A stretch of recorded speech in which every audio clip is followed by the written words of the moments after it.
Good morning mga baki. Sumpay dahil ni kaning video ha. Sa katong nag-conversation may sa among bata pagkahuman ni og pagkaon, snack.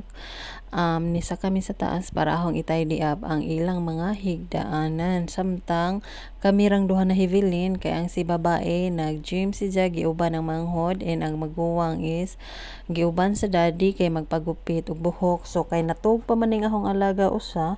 kami rang duha na hibilin. Then after that ako nang gihipos diri sa taas no og si pod nagduwa-duwa pod. So ug asa ko naapod si kay magsunod-sunod malagi no kay ako man paubanon diri ang magharap pong bidyaan dito sa ubos. So kung asa ko akong dadon ang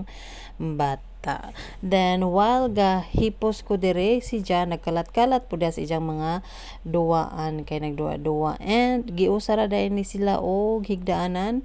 room pero lahi-lahi sila og bed. Sa usa ka room tulo ka bed kay giusara ni sila kay og ilahi-ilahi sila mabong ag nanay og balhin-balhin kay mangita inig kagabi ang mga bata. So akong gipabawtang ag bata sa iyang kalat gitudloan naho si nga hipuson then mangnaog na mi karon kay ang sa ubos daghan pa pong hipusong mga duwaan gabi kay daghang ilang bisita na nga ligo sila. So hingari ang iyang teacher and nakakita kog saging aho si siyang gikuan kung gusto makaon pero wa man so manghipos ta diri og dali-dali while ag si po dito sa kabilang side is nagduwa-duwa pod pero okay ra gihapon kay at least makita ra gihapon na si no wa mi nagbuwag so aron daghan ng kalat gihapon nga mga duwaan so atong i-tidy up para unja na napod sila'y kalaton kay dili sila ganahan magduwa og puro ra ni kalat so need nimo hipuson para bungkago na pod og usob and mao ni wa man day ko nakita diri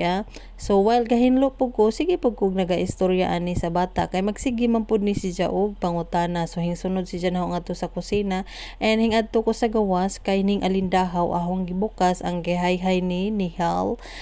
ang mga bedsheets ahong sulod kay uwan malagi so bago di ko mag-start sa akong adlaw is magsalang na kudaan sa washing labi na kay daghan ng mga tuwalya gigamit gahapon kay nangaligo ang mga bata ug ang ilang mga bisita then after na magsalang na pud tag bag-o daghan si mga basa lagi tungod kay daghan sige balik-balik sa swimming pool kapilag balik-balik dira kay kalima magbalik-balik sukad buntag kutob mo gabi and now ato nang ihayhay ang atong mga towel so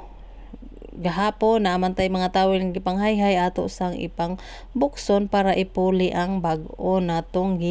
labhan and so far puro ra jud ni mga towel karon tungod kay summer lagi no ganahan sila magsigig ambak